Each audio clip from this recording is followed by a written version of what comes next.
राम राम जी। आत्ममंथन में आपका स्वागत है। 24 जनवरी को शनि जो हैं अपनी राशि परिवर्तित करने वाले हैं। वो अपनी राशि मकर राशि में प्रवेश करने वाले हैं।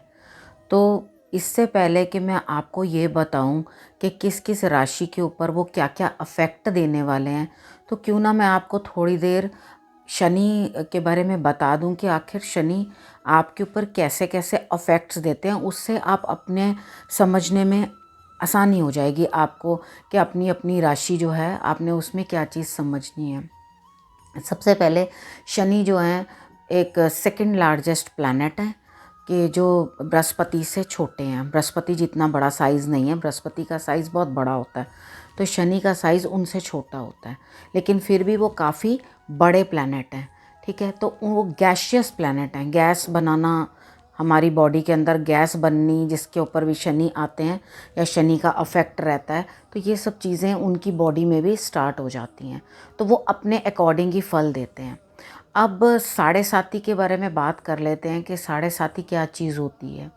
साढ़े साती, जैसे आप ये देखो कि मैं बैठी हूँ सिंगल सीट पे नहीं बैठी हुई हूँ, ये डबल सीटेड सोफ़ा है।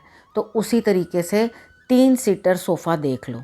सेंटर में शनिदेव बैठ गए और उनके इस साइड वाला हाउस और इस साइड वाला, यानी कि एक आगे और एक पीछे, सेंटर में वो हैं। तो उनका साइज़ इतना बड़ा है कि वो थोड़ा उधर भी और उधर भी, इस तरह से समझोगे तो आपको समझने में भी थोड़ी आसानी रहेगी। तो दोनों साइड पे वो अफेक्ट देना शुरू कर देते हैं। यानी कि वो अगर मकर में हैं तो धनु की तरफ भी अफेक्ट है उनका, मतलब 10 में होने के बाद 9 पे भी अफेक्ट है और 11 पे भी अफेक्ट आ गया। ठीक है, अब कुंभ वालों की जो है साढ़े साती शुरू और वृश्चिक वालों को मुक्ति। ठीक है, वृश्चिक वालों के लिए वैसे भी बिल्कुल फेवरेबल नहीं होते। वो उनको लास्ट मोमेंट तक, साढ़े साती के बिल्कुल एंड तक परेशान करके रखते हैं, बिल्कुल बुरी तरह से। तो उनके लिए बिल्कुल भी फेवरेबल नहीं है। तो मकर राशि के लिए और कुंभ राशि के लिए, क्योंकि वो उनकी दोनों अपनी ही राशियां होती हैं, 2 राशियां उनको प्रदान हुई हुई हैं, एक मकर और एक कुंभ।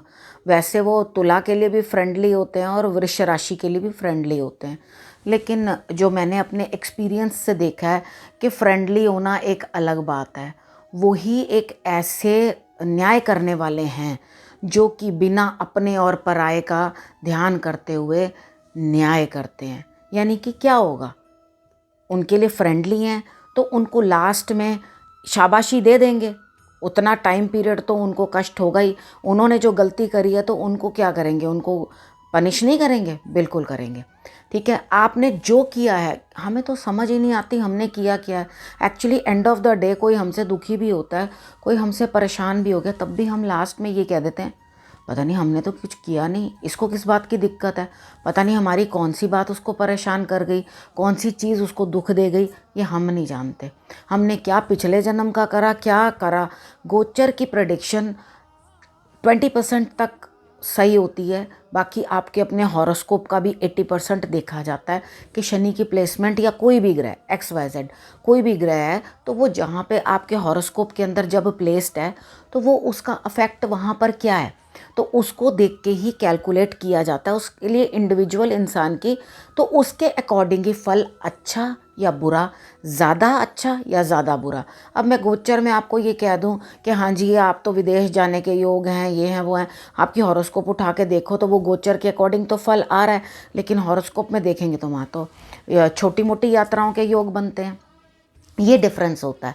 तो उसी तरीके के साथ अगर हम गोचर को देखेंगे तो उसके साथ अपनी हॉरोस्कोप के अंदर भी उसका रिजल्ट देखना ज़रूरी है। और जो भी ये प्रेडिक्शंस हम करते हैं वो चंद्र राशि के अकॉर्डिंग करते हैं। मैंने आपको आगे भी बताया और मैं फिर दोबारा से आपको बता देती हूँ। सपोज़ करो कि आपका चंद्र जहाँ प्लेस्ड है, आपके लग्न चार्ट के अंदर चंद्र जिधर भी प्लेस्ड है, समझो कि वो 4 नंबर लिखा हुआ है वहाँ पे, तो वो राशि कर्क राशि होगी आपकी। और अगर 7 नंबर लिखा हुआ जहाँ चंद्र है तो आपकी राशि तुला होगी। आप इस तरीके के साथ अपनी राशि का पता लगा सकते हैं और आप ये जान सकते हैं कि ये प्रेडिक्शन आपके लिए क्या लेकर आ रही है। ये गोचर तो बिल्कुल उस तरह से जैसे एक पोस्टमैन लेकर आता है चिट्ठी, तो लेकिन आपके पास अगर आपके नाम की कुछ चिट्ठी होगी उसके अंदर तो वही तो आएगी ना आपके पास। तो ये उसी तरीके के साथ आप इसको देखें। अब हम साढ़े साती की जो बात कर रहे थे, आपको मैंने बताया कि वृश्चिक राशि वाले जो हैं उनके ऊपर से ये उतरती जाएगी और कुंभ राशि के ऊपर चढ़ जाएगी। बॉडी के 3 पार्ट्स कर लेते हैं, हर राशि में 2.5 करके 3 पार्ट्स कर देते हैं, 7.5 इस तरह से गिने जाते हैं। ठीक है, तो वो 3 पार्ट्स जब 2.5 साल के करते तो 2.5 साल बॉडी के भी 3 पार्ट कर देते हैं, 1, 2 एंड 3। और इसी को कहा जाता है चढ़ती हुई। वो अब कुंभ राशि पे चढ़ रही है, यानी कि सर के ऊपर, तो उनका इतना पोर्शन पूरा डिस्टर्ब कर देगी, इतना पोर्शन उनका ऊपर का डिस्टर्ब, सर दर्द, माइग्रेन, सर्वाइकल और गले में, किसी को जैसे जैसे जिसका हिसाब आएगा इतने पोर्शन को वो लगातार से परेशान आपके करना शुरू कर देंगी। और उसके बाद जो धनु वाले हैं उनकी उतर रही है, यानी कि लास्ट 2.5 साल हैं उनके, जो कष्ट उन्होंने पहले झेला, यानी कि उनको इतना तो सुधार दिया, इतना तो सुधार दिया, अब बाकी पैरों से उतरती हुई है, पैरों को सुधारना भी बाकी है। यानी कि आपको पूरा का पूरा कुंदन बनाएंगे।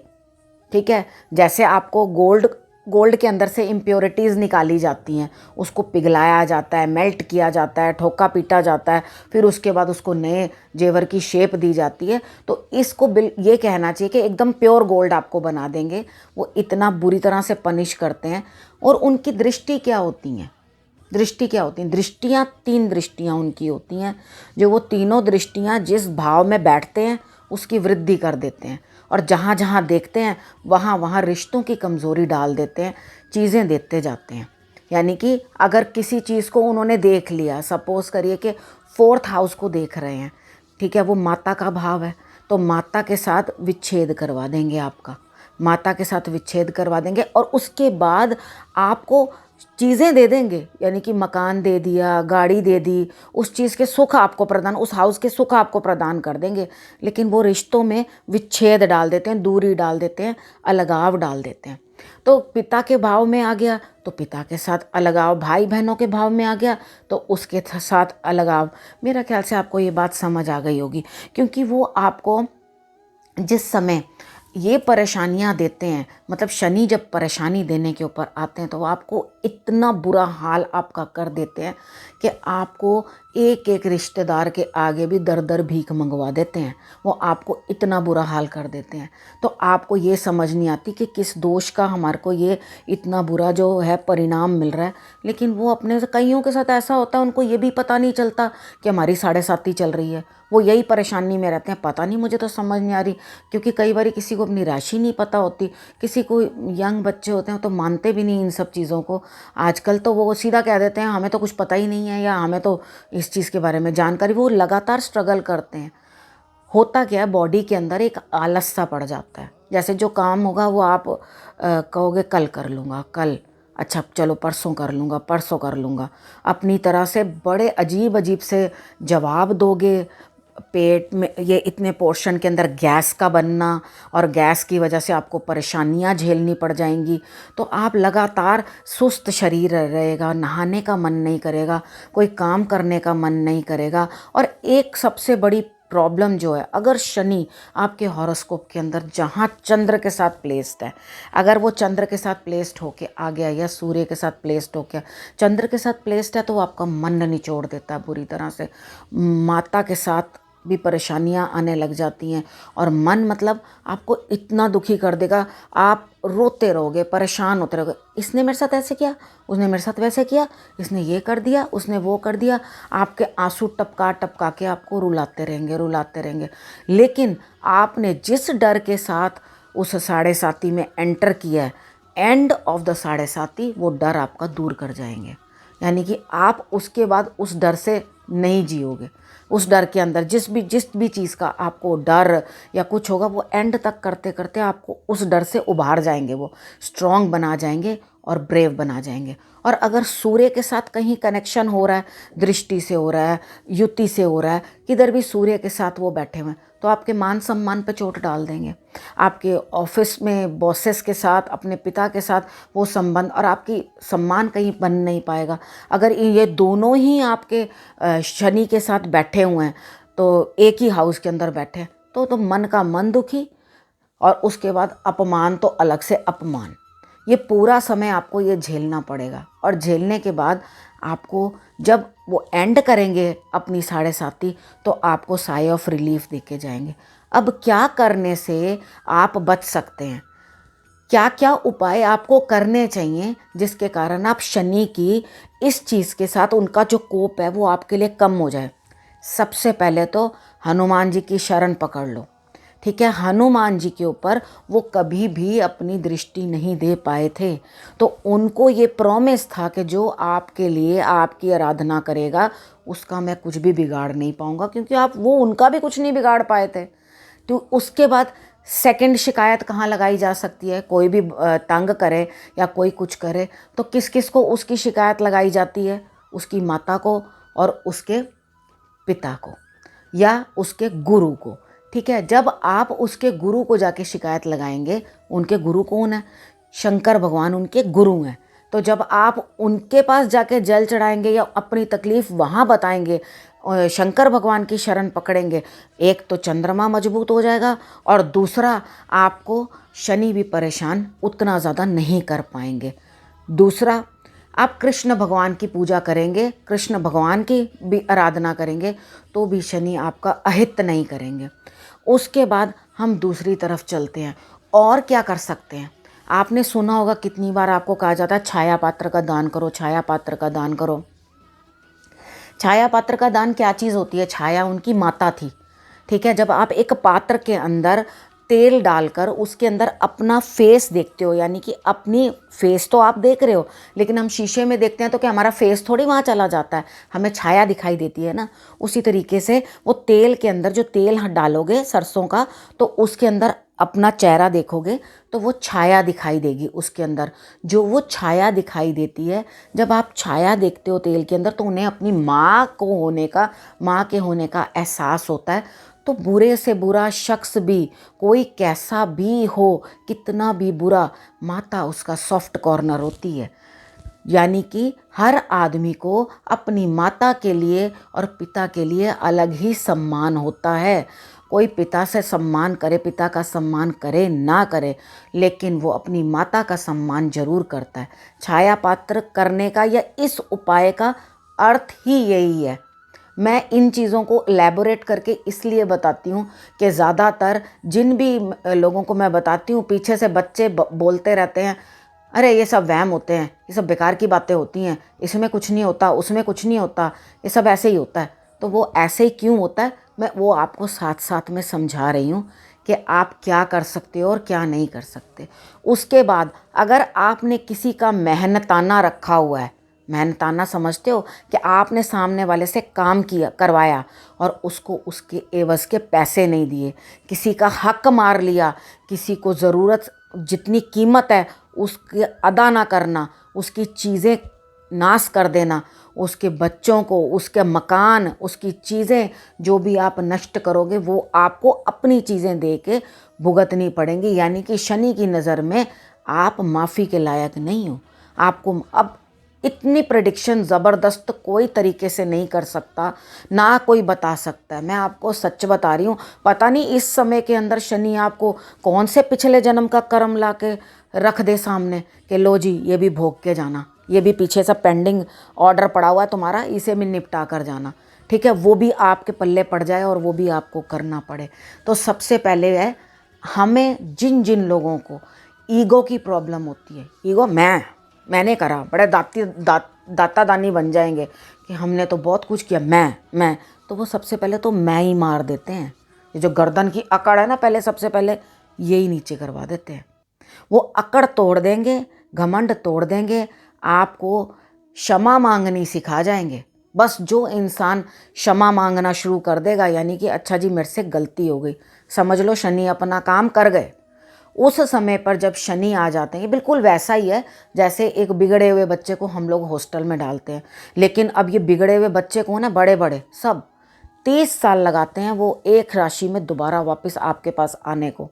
यानी कि अगर वृश्चिक से निकल के गए हैं वो, तो अब वृश्चिक के पास वापस आने में कम से कम ढैया तो आएगी बीच में, वो तो उसके बाद 2.5 साल के बाद ढैया ज़रूर आएगी। ढैया की बात नहीं कर रही मैं यहाँ पर, मैं साढ़े साथी की बात कर रही हूँ। साढ़े साथी 30 साल के बाद आपके ऊपर आएगी वृश्चिक राशि वालों के लिए। जब वो 30 साल का आपको टाइम देगी, अब उसके बाद फिर आपकी गलतियों को करेक्ट करना शुरू करेगी। तो आपने जो भी गलतियाँ करी वो मैंने तो आज तक कोई नहीं देखा इंसान जो ये कहता हो कि हाँ जी मैंने गलती करी है, मैंने तो अभी तक नहीं देखा। लेकिन हाँ, साढ़े साथी के कंप्लीट होने के टाइम, कंप्लीट होते होते मैंने लोगों को ये कहते सुना है, हमसे बहुत बड़ी गलती हुई। समझे मेरी बात को? तो ये गलतियां जो हमें एहसास करवाते हैं वो सिर्फ शनि देव ही करवाते हैं। नहीं तो हम तो किसी को रोटी खाने ना दें, आदमी को आदमी ना समझें। इंसान की तो ऐसी फितरत होती है। लेबर से ज़बरदस्ती काम लेना, उनको उसके एवज के पैसे कम दे देना, उनको परेशान करना, ये सब चीज़ें करनी बंद कर दो। लेबर को परेशान करना बंद कर दो। ख़राब शनि वालों की सबसे पहली पहचान होती है उनके घर मेड्स ही नहीं टिकती। एक मेड रुकती है, दूसरी जाती है, कुछ ना कुछ छोटी छोटी बात कमी करके। और अच्छे शनि वालों के घर सालों साल मेड्स लगी रहती हैं, काम वाले लोग लगे रहते हैं, बहुत देर तक उनके साथ जुड़े रहते हैं। जो बहुत बहुत देर तक आपके साथ लोग जुड़े रहते हैं वो बताता है आपका शनि कहीं ना कहीं अच्छा है। तो सबसे पहले इन लोगों के साथ आपको, जो भी हार्डवर्क करते हैं, आपकी सेवा करते हैं, आपके लिए छोटे काम करते हैं जो आप कर नहीं पाते, उनका सम्मान करना सिखाएगा आपको। सबसे पहले आपको उनका सम्मान वैसे भी करना चाहिए। ठीक है, इसी के साथ मैं ये टॉपिक, मेरा ख्याल आपको मैंने काफ़ी कुछ इस टॉपिक में समझा दिया है। अब मैं दूसरी वीडियो के साथ आपके पास आऊँगी और उसमें आपको हर राशि के हिसाब से आपके लिए गोचर के अनुसार, अब मैंने गोचर भी समझा दिया, सब समझा दिया, गोचर के अनुसार शनि आपके लिए क्या क्या लेकर आए हैं वो हर राशि के अनुसार मैं आपको समझाऊंगी। उतनी देर तक इसी नॉलेज के साथ लाभान्वित हों। अगर कुछ और नॉलेज लेना चाहते हैं तो आप मुझे कमेंट बॉक्स में लिख दें और जितना हो सके इस नॉलेज को शेयर भी करें। नमस्कार।